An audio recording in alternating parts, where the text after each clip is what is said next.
Assalamualaikum warahmatullahi wabarakatuh. Berjumpa kembali teman-teman di channel kita ya, Mas Tio KDR.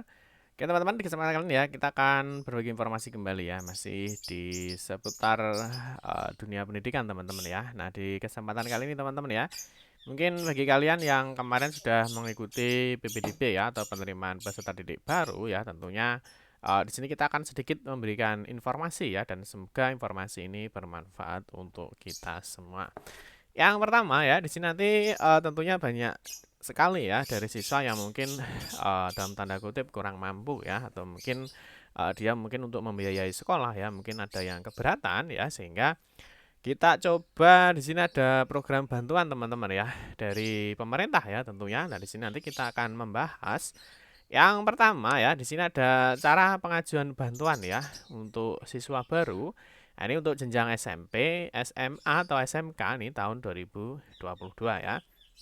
Nah, tentunya untuk program bantuan ini ya nanti dibuka masih sekitar 5 hari lagi ya di sini. Jadi kita berikan informasi supaya adik-adik ya untuk yang siswa baru ya maupun yang sudah di kelas sekarang yang sedang bersekolah dan mungkin nanti akan naik kelas, di situ nanti juga bisa mengikuti program bantuan ini.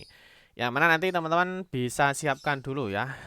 Tentunya harus melihat yang pertama ada syaratnya, dan yang kedua tentunya ada berkas apa yang perlu kalian siapkan ya. Tentunya mumpung ini masih lama sehingga nanti kalian tidak terburu-buru dalam mempersiapkan berkasnya. Nah, mungkin ada yang bertanya, Pak, bagaimana kalau tidak punya KIP, tidak punya KKS, tidak punya PKH? Lah ini justru kita berikan informasi ya. Sehingga nanti bagi adik-adik ya yang tidak memiliki kartu bantuan dari pemerintah ya, silahkan untuk mengajukan bantuan ini, dan semoga nanti kalian dapat ya. Tentunya di mana program bantuan ini tentunya ada kuotanya ya, ada kuotanya sehingga nanti ketika banyak yang melakukan pendaftaran tentu akan diseleksi ya, mana yang sekiranya ya yang memang mereka tergolong tidak mampu dan memang dia berhak untuk mendapatkan bantuan ini. Nah, ini kalau di jenjang SMA atau SMK ya, ini lumayan teman-teman ya. Ini sekali dapat dia dapat 1,5 juta ya, sehingga nanti bisa digunakan untuk kegiatan sekolahnya. Nah, tapi seperti biasa teman-teman ya, sebelum kita membahas lebih lanjut ya terkait dengan ada bantuan apa sih dan bagaimana cara pengajuannya ya, mungkin kita ingatkan dulu ya. Mungkin bagi kalian yang belum subscribe di channel ini ya, silahkan klik tombol like dan subscribe, bunyikan lonceng notifikasinya biar Anda selalu mendapatkan informasi-informasi terbaru dari kita. Yang kedua, bagi teman-teman yang suka membaca berita ya, silahkan kunjungi saja di laman resmi kita, mastiukada.com. Di sini kita akan berbagi informasi ya, khususnya di seputar dunia pendidikan. Oke, yang pertama kita akan bahas, jadi ada bantuan apa ya? Yang pertama, adik-adik ya.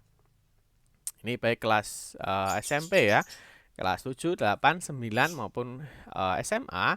Untuk kelas 10, 11 maupun 12 ya, silahkan ya ketikkan aja seperti ini, gnota.kedirikap.go.id ya. Jadi nanti ada bantuan ya, GNOTA atau Gerakan Nasional Orang Tua Asuh ya, yang mana di sini ada jadwal untuk pengajuan GNOTA. Nah, di sini mungkin kalau kita lihat di sini untuk khusus ya untuk Kabupaten Kediri lah, mungkin di daerah lain ya kalian bisa mencari informasi. Mungkin ada bantuan serupa ya, mungkin bisa namanya sama ataupun mungkin nama yang berbeda. Yang intinya ini memberikan bantuan bagi siswa-siswa yang tidak mampu tapi mereka untuk melanjutkan jenjang pendidikannya ya. Yang pertama teman-teman kita cek dulu ya. Di sini kemarin kita juga sudah membahas ya, ini untuk yang guru PAUD dan juga mahasiswa. Ya, itu kemarin kita juga sudah jelaskan. Sekarang kita akan fokus di sini ya. Di sini ada pendaftaran untuk SMP atau MTS ya. Dan juga untuk pendaftaran SMA, SMK atau MA. Jadi di sini untuk dua jenjang ini nanti mereka bisa mengajukan ya, bisa mengajukan bantuan. Nah, ini dimulai tanggal 18 Juli 2022 sampai dengan 6 Agustus 2022. Sehingga ini masih ada waktu ya. Jadi masih ada waktu. Kalau sekarang ini masih tanggal berapa ini ya? Nah, ini masih tanggal 13 ya. Ini masih tanggal 13 sehingga nanti kalian bisa mempersiapkan untuk persyaratan dan berkasnya. Nah, tentunya di sini teman-teman ada alur GNOTA. Jadi ada alur untuk pengajuan bantuan. Yang pertama tentunya di sini ada pendaftaran ya. Nah, ini pendaftaran mandiri dapat dilakukan melalui website ini ya pada halaman pendaftaran. Jadi artinya nanti ada dua jenis ya. Kalian bisa mengajukan melalui sekolah ya, bisa melakukan secara mandiri. Tentunya kalau kalian mengajukan dari sekolah ya, tentunya kalian mempersiapkan semua berkasnya dan semua berkas itu bisa dikumpulkan di sekolah. Paham ya? Kalau kalian mandiri ya, tentunya semua berkas itu setelah jadi kalian bisa melakukan scan ya. Jadi semua data di scan nanti digunakan untuk melakukan pendaftaran. Nah, nanti insya Allah ya tanggal 18 Juli ketika nanti pendaftaran sudah dibuka, nanti kita akan berikan bagaimana cara untuk daftarnya ya. Sekarang kita siapkan dulu berkas-berkasnya.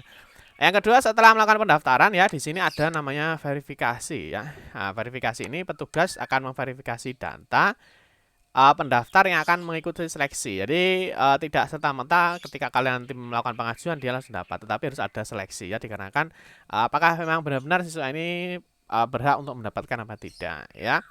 Yang berikutnya di sini ada seleksi ya. Tim GNOTA ini akan melakukan seleksi dan survei ya kepada data yang lolos verifikasi. Jadi nanti ketika data kalian sudah dimasukkan dan ternyata lolos verifikasi, maka akan diadakan seleksi yang mana salah satunya mungkin ada survei ya ke lokasi, apakah memang mungkin lokasi rumahnya memang perlu untuk dibantu ataupun tidak, dan nanti akan ada tim survei. Yang terakhir di sini ada pengumuman yang mana data peserta yang berhasil lolos survei akan diumumkan melalui website ini. Artinya nanti kalau teman-teman sudah lolos di 4 jalur ini ya, mulai dari pendaftaran, verifikasi, seleksi, dan pengumuman, maka nanti akan ada informasi berikutnya untuk pengambilan dananya. Paham ya? Oke, yang berikutnya kita akan bahas di bagian persyaratan ya. Nah, yang mana di dalam persyaratan ini untuk SMP dan SMA ataupun SMK ya, ini tidak jauh berbeda teman-teman ya. Dan mungkin bagi kalian yang sudah pernah mengajukan mungkin di kelas sebelumnya, kalian juga bisa lagi untuk mengikuti ya, untuk mencoba untuk mengikuti pendaftaran ini atau pengajuan bantuan ini. Yang pertama kita cek dulu untuk persyaratan pendaftaran ya. Ini untuk jenjang SMP maupun MTS ya. Yang pertama persyaratan, jadi untuk beasiswa ini pendidikan tingkat SMP atau MTS ya. Nah, ini yang pertama, nah ini ya warga Kabupaten Kediri. Ya sekali lagi mungkin nanti ada di daerah lain, ya mungkin ada nama bantuan yang serupa atau mungkin ada nama bantuan yang lain ya. Kalian bisa cari informasi, baik itu di sekolah atau mungkin di website ya. Nanti biasanya nanti ada informasi ya. Yang pertama ini harus warga Kabupaten Kediri ya. Nah, ini wajib ya. Jadi kalau selain Kediri bagaimana Pak? Ya enggak bisa. Tetapi kalau misalkan warga Kediri ya, dia misalkan dia bersekolah di luar Kabupaten Kediri itu juga dia bisa untuk mengajukan bantuan ini ya. Tapi artinya ini harus KTP-nya harus Kabupaten Kediri. Paham ya? Yang kedua, pengajuan beasiswa hanya diperbolehkan mendaftar satu pemohon dalam satu kakak ya. Jadi kalau misalkan ada adik atau kakak ya, nah itu nggak bisa dua-duanya mengajukan. Jadi beasiswa ini hanya diperbolehkan mendaftar satu pemohon dalam satu kakak. Ya, paham ya? Kalau misalkan hanya dua, ya tentunya hanya bisa satu yang diajukan. Yang ketiga, surat permohonan bantuan beasiswa yang ditujukan kepada Bupati Kediri ya. Di sini nanti ada contohnya. Nanti teman-teman bisa diketik atau mungkin nanti kita buatkan format ya. Nanti insya Allah kita share aja di di website kita. Teman-teman nanti tinggal bisa download, teman-teman nanti tinggal bisa ngisi, atau mungkin nanti teman-teman tinggal cetak, bisa diisi secara manual. Paham ya? Yang berikutnya ini adalah fotokopi KTP kedua orang tua ya. Ini rangkap 2. Jadi teman-teman mulai persiapkan berkas-berkasnya. Ini kalau fotokopi, kalau misalkan mohon maaf ya, orang tuanya sudah meninggal misalkan, kan tinggal satu, ini nggak perlu keduanya, tapi cukup satu saja. Paham ya? Yang berikutnya fotokopi jasa atau SKL terakhir yang sudah dilegalisir. Ini bagi siswa baru ya. Ini untuk kelas 7 maupun nanti untuk kelas 10 lah Pak. SKL-nya ternyata masih di sekolah. Nah, ini kalian bisa koordinasi dengan sekolahnya ya. Mungkin dipinjam untuk difotokopi dulu, enggak masalah. Nanti berikutnya dilegalisir. Nah, ini untuk persyaratan pengajuan bantuan ini. Nah, di sini ada siswa baru kelas 7 ya. Nah, di sini ditambah dengan surat keterangan diterima di sekolah tujuan. Nah, ini harus asli ya. Nah, nanti bagaimana Pak contohnya dan harus minta kemana? Kalian bisa minta ke sekolah. Nanti kita berikan contohnya ya. Yang berikutnya di sini ada siswa kenaikan kelas. Jadi misalkan dia sekarang kelas 7, dia naik di kelas 8 misalkan. Atau mungkin dia di kelas 10, dia naik di kelas 11 ya. Atau mungkin dia kelas intinya dia siswa kenaikan ya. Nah, ini ada kelas 8, ada kelas 9. Artinya dia sudah naik dari kelas 7 ke kelas 8 dan juga dia kelas dari kelas 8 ke kelas 9 ini ada kenaikan kelas, intinya dia naik kelas ya. Nah, ini fotokopi rapot ya, kelas 7 atau kelas 8. Ini untuk semester 1 dan semester 2. Jadi untuk cukup dua semester saja ya, jadi tidak usah dilebihkan ya. Ikuti saja sesuai dengan persyaratan yang diminta.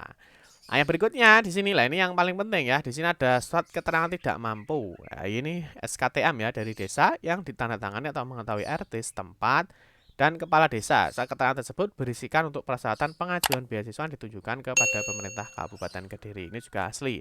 Jadi mungkin masih ada waktu ya, sehingga teman-teman bisa minta dulu untuk SKTM. Tentunya surat keterangan tidak mampu sekarang itu tidak serta-merta ya. Jadi biasanya di desa itu juga akan melihat ya, apakah siswa ini atau orang tua ini ya benar-benar tidak mampu apa tidak. Biasanya di desa juga ada yang misalkan dia dalam kategori yang mampu, itu biasanya dia juga tidak diberikan untuk SKTM-nya ya, ataupun biasanya juga diberikan cuma dengan catatan mungkin dia tidak terdata di database DTKS ataupun yang lain-lainnya ya, seperti itu.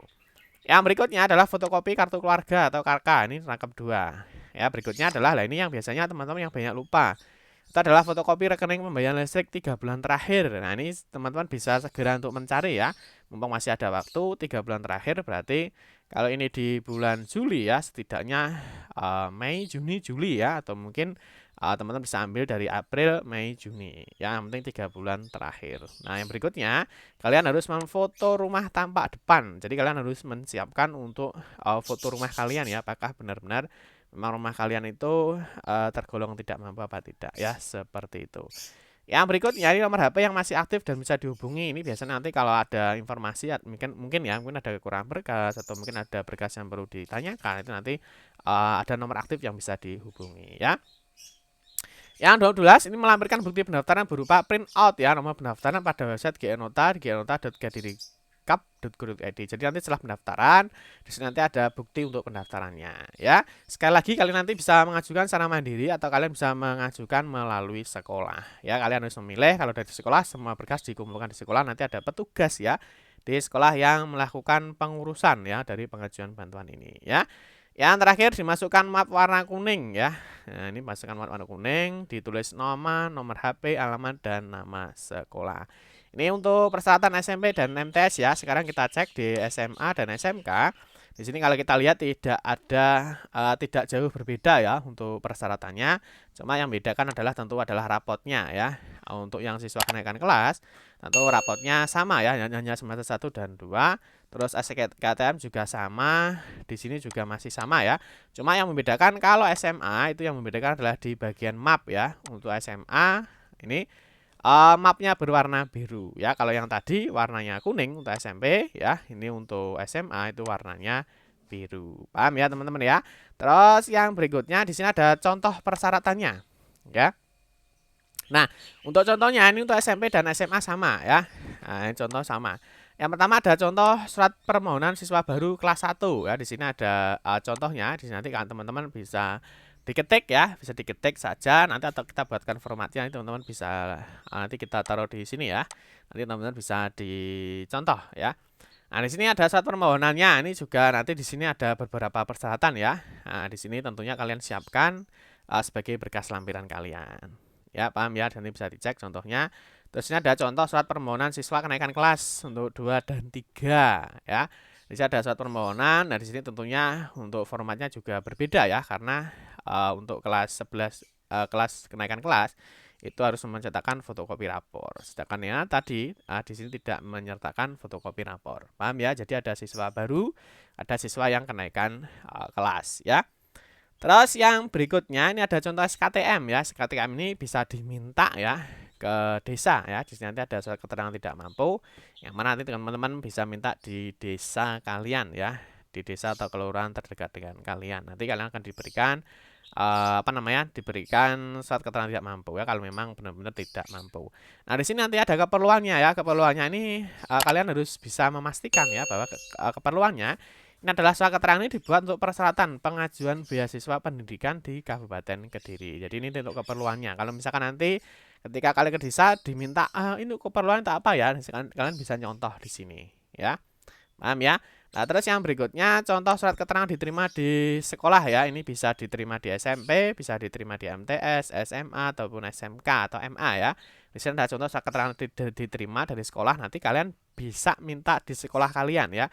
Tentunya kalian yang sudah diterima di PPDB tahun ini ya, tentunya kalian sudah diterima ya karena sudah mencetak bukti penerimaan. Kalian nanti bisa minta surat keterangan seperti ini ya. Di sini menerangkan bahwa siswa tersebut adalah benar-benar terdaftar sebagai peserta didik di SMP mana ya. Di sini kelas berapa ya pada tahun pelajaran sekarang ya. Sekarang adalah 2022-2023. Paham ya? Dan yang terakhir di sini adalah contoh fotokopi ijazah atau SKL. Nah, di sini kalian bisa minta pinjam dulu di sekolah. Kalau mungkin ijazah atau SKL kalian dititipkan ya, diminta sekolah waktu pendaftar ulang kemarin. Tetapi kalau untuk yang kenaikan kelas tentunya sudah punya ijazah ya, kalian bisa fotokopi ijazahnya dilegalisir ya. Terus yang terakhir, jangan lupa tadi ada foto ya, ada foto tampak depan. Nanti bisa difoto aja, ditaruh HP-nya ya, nanti ditaruh. Terus yang berikutnya ada juga untuk apa namanya, fotokopi rekening ya, fotokopi rekening listrik ya. Jadi ini ya, jadi kartu kakak kan sudah paham ya. Terus ada rekening listrik ya untuk 3 bulan terakhir.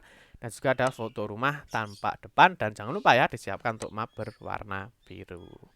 Oke teman-teman ya, cukup sekian saja untuk informasi bantuan ini ya, GNOTA, Gerakan Nasional Orang Tua Atau Asuh.